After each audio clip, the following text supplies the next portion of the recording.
श्री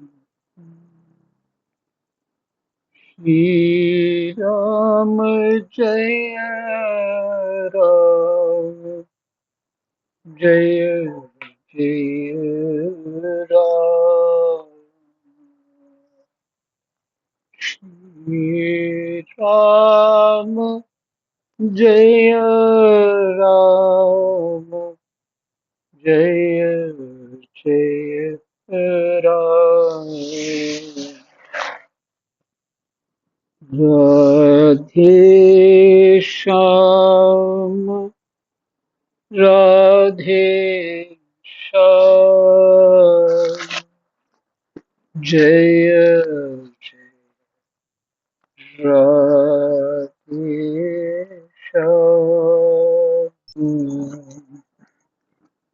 राधे श्याम राधे श्याम जय जय राधे श्याम। श्री राम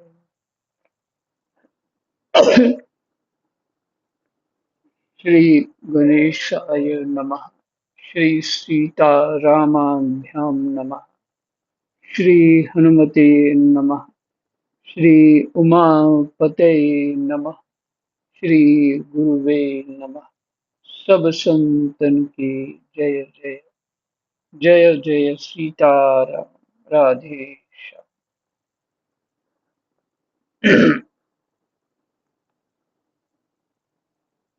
श्रीमद्भागवत महापुराण चतुर्थ स्कंद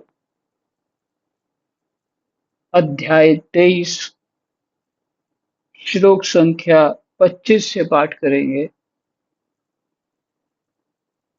मैत्री जी कहते हैं, देवियों ने कहा, अहो यह स्त्री धन्य है।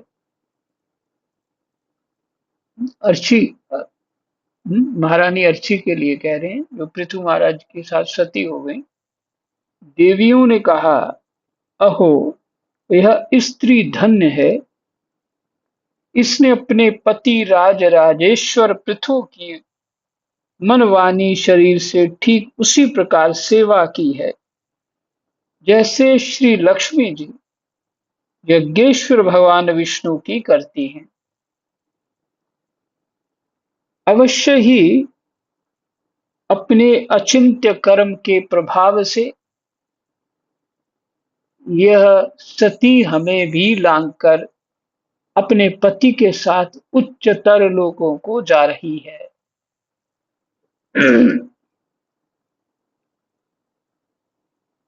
अवश्य ही अपने अचिंत्य कर्म के प्रभाव से उसने जो जिसका जहां तक हमारा चिंतन नहीं जा सकता, उन देवियों ने कहा, वो अचिंत्य माने कठोर गहरा समर्पण, पूर्ण समर्पण के लिए अचिंत्य कर्म के प्रभाव से यह सती हमें भी लांघ कर अपने पति के साथ उच्चतर लोकों को जा रही है। इस लोक में कुछ ही दिनों का जीवन होने पर भी जो लोग भगवान के परम पद की प्राप्ति करने कराने वाला आत्मज्ञान प्राप्त कर लेते हैं, इस लोक में कुछ ही दिनों का जीवन होने पर भी जो लोग भगवान के परम पद की प्राप्ति कराने वाला आत्मज्ञान प्राप्त कर लेते हैं, अर्थात मनुष्य शरीर जो थोड़े समय ही रहता है, उसमें आत्मज्ञान प्राप्त कर लेते हैं, जो भगवान का परम पद देने वाला है। उनके लिए संसार में कौन पदार्थ दुर्लभ है? कोई पदार्थ उनके लिए दुर्लभ नहीं है। अतः जो पुरुष बड़ी कठिनता से भूलोक में मोक्ष का साधन रूप पृथ्वीलोक में मोक्ष का साधन रूप मनुष्य शरीर पाकर भी विषयों में आसक्त रहता है, वह निश्चय ही आत्मघाती है।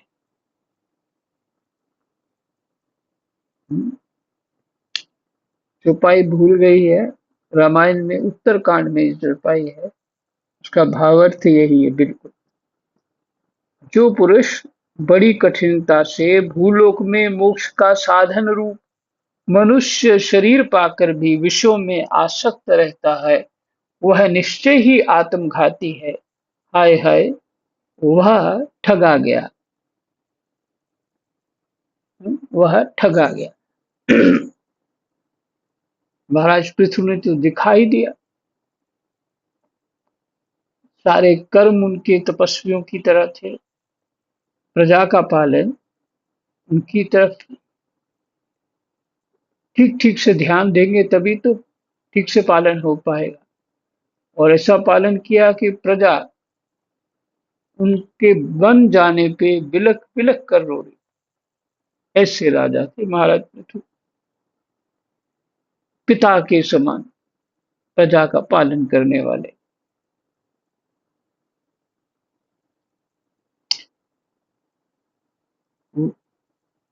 उत्तरकांड में जो चौपाई है कि जो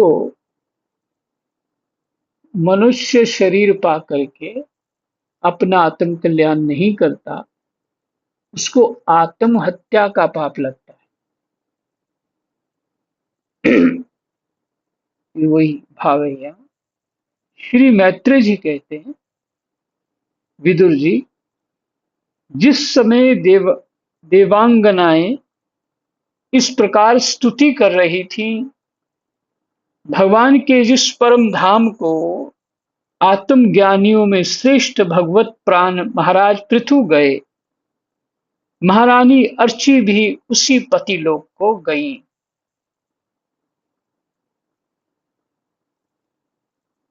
परम भागवत पृथु जी ऐसे ही प्रभावशाली थे। उनके चरित्र बड़े उदार हैं। मैंने तुम्हारे सामने उनका वर्णन किया। जो पुरुष इस परम पवित्र चरित्र को श्रद्धापूर्वक एकाग्र चित्त से पढ़ता, सुनता अथवा सुनाता है, वह भी महाराज पृथु के पद भगवान के परम धाम को प्राप्त होता है।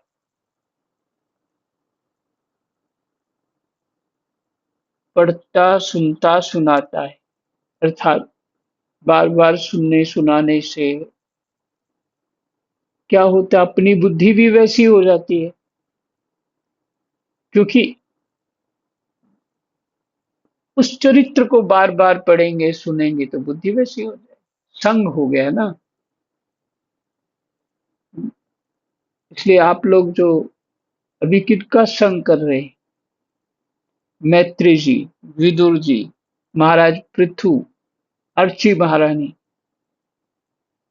और जो ये देवियां ये वचन कह रही हैं उनका, और भगवान स्वरूप श्रीमद् भागवत जी के वचन सुन रहे हैं,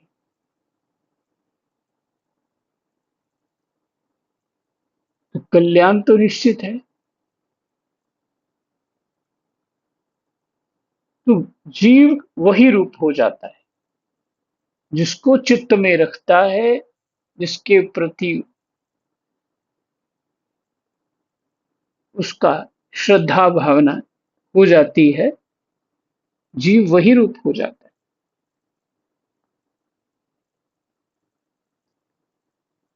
जो पुरुष इस परम पवित्र चरित्र को श्रद्धापूर्वक एकाग्र चित्त से पढ़ता, सुनता अथवा सुनाता है, वह भी महाराज पृथु के पद भगवान के परम धाम को प्राप्त होता है। इसका सकाम भाव से पाठ करने से ब्राह्मण ब्रह्म तेज प्राप्त करता है। सकाम भाव कि मेरा ब्रह्म तेज बढ़े, क्योंकि ब्राह्मण में यही कामना होती। क्षत्रिय पृथ्वीपति हो जाता है और क्षत्रियों में यही कामना होती है कि हमारा राज्य हो और बहुत बड़ा हो। वैश्य अर्थात व्यापारी, व्यापारियों में प्रधान हो जाता है। वैश्य व्यापारियों में प्रधान हो जाता है। वैश्य जाति होती है, तो वैश्य जो है व्यापार कर्म करते हैं, उनमें वो प्रधान हो जाता है, बड़ा बन जाता है, और शूद्र में साधुता आ जाती है। शूद्र में साधुता माने सद्गुण आ जाते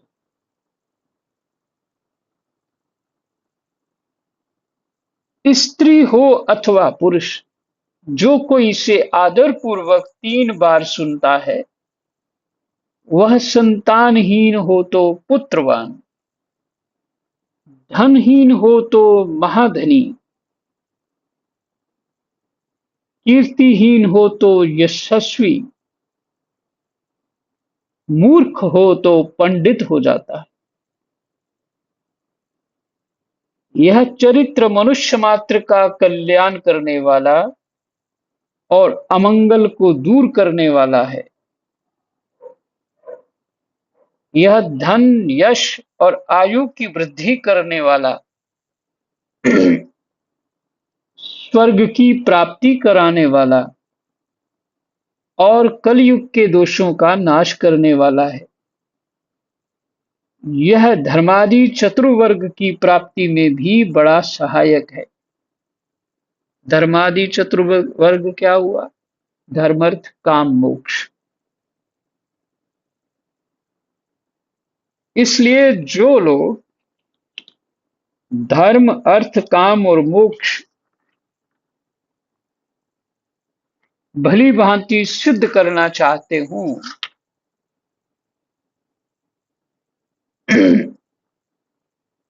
उन्हें इसका श्रद्धा पूर्वक श्रवण करना चाहिए। जो राजा विजय के लिए प्रस्थान करते समय इसे सुनकर जाता है, उसके आगे आ आकर राजा लोग उसी प्रकार भेंटे रखते हैं, जैसे पृथु के सामने रखते थे। मनुष्य को चाहिए कि अन्य सब प्रकार की आसक्ति छोड़कर भगवान में विशुद्ध निष्काम भक्ति भाव रखते हुए महाराज पृथु के इस निर्मल चरित्र को सुने, सुनावे और पढ़े। विदुर जी, मैंने भगवान के महात्म्य को प्रकट करने वाला यह पवित्र चरित्र तुम्हें सुना दिया। इसमें प्रेम करने वाला पुरुष महाराज पृथु की सी गति पाता है। जो पुरुष इस पृथु चरित का प्रतिदिन आदर पूर्वक निष्काम भाव से श्रवण और कीर्तन करता है, उसका जिनके चरण संसार सागर को पार करने के लिए नौका के समान हैं, उन श्री हरि में सुदृढ़ अनुराग हो जाता है। फिर से,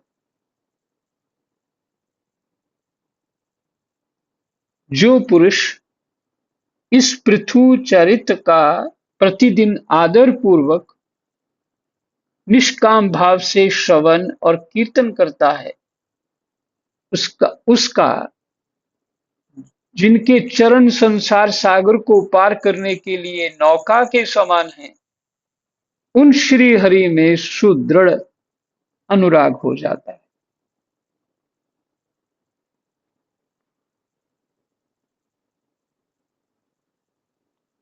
हमारा 23वां अध्याय विश्राम हो गया।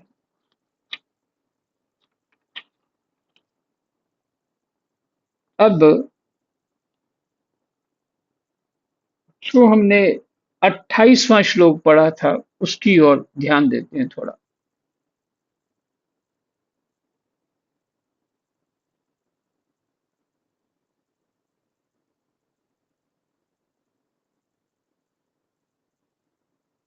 27वां। इस श्लोक में कुछ ही दिनों का जीवन होने पर भी जो लोग भगवान के परम पद की प्राप्ति कराने वाला आत्म ज्ञान प्राप्त कर लेते हैं, उनके लिए संसार में कौन पदार्थ दुर्लभ है। अर्थात उनके पास सब कुछ प्राप्त हो जाता है अगर वो चाहे तो। जिसको भगवान चाहिए वो पदार्थ क्या करे। अगर बुद्धि उस विवेक को पकड़ ही नहीं पाई है कि उसको संसार चाहिए, संसार का सुख चाहिए, तो भगवान तो मिलेंगे नहीं और फिर वो संसार में ही रहेगा। तो ये इतनी महिमा जो सुनी है ना आपने, भले हो जाए ये सब कुछ, लेकिन ये सब क्या हमारे काम का है? बिल्कुल नहीं, हमारे काम का नहीं है। जो देह गेह में आसक्त हैं, मूढ़ हैं, उन्हीं के लिए ये सब। किसी को राज्य मिल रहा है, किसी बड़ा व्यापारी बन रहा है, कोई गुणवान बन रहा है, कोई कुछ बन रहा है, कोई ब्रह्म तेज बढ़ा रहा है, लेकिन भगवान के प्रति प्रेम हो जाना ये तो दुर्लभ बात है। यही तो साधक की परीक्षा इन्हीं बातों से हो जाती है कि उसकी बुद्धि तत्काल ही किन चीजों में लग जाती है। और यही पाठ करने से अगर भगवत प्राप्ति होती है तो वो ही करना चाहिए, पाठ उसी इच्छा से करना चाहिए।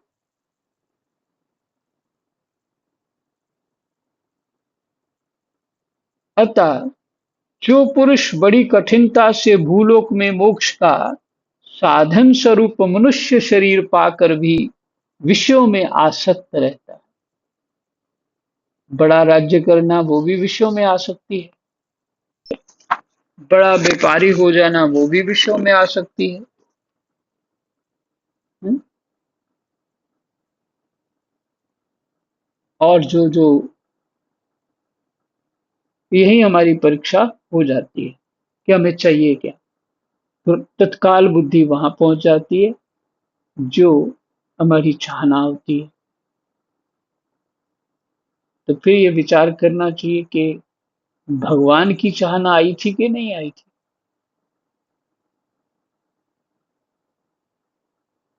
और ये तो कह ही रहे हैं, जो पुरुष बड़ी कठिनता से भूलोक में मोक्ष का साधन स्वरूप मनुष्य शरीर पाकर भी विषयों में आसक्त रहता है, वह निश्चय ही आत्मघाती है। आत्मघाती कौन होता है? आत्महत्या करने वाला। हाय हाय, वह ठगा गया, इस माया से ठगा गया। इसलिए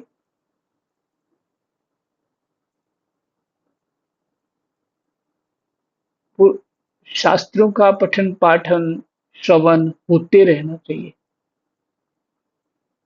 इन्हीं से बुद्धि जो है विवेक को पकड़ सकती है और ये क्या वस्तु हमें चाहिए उसका निश्चय हो पाता है।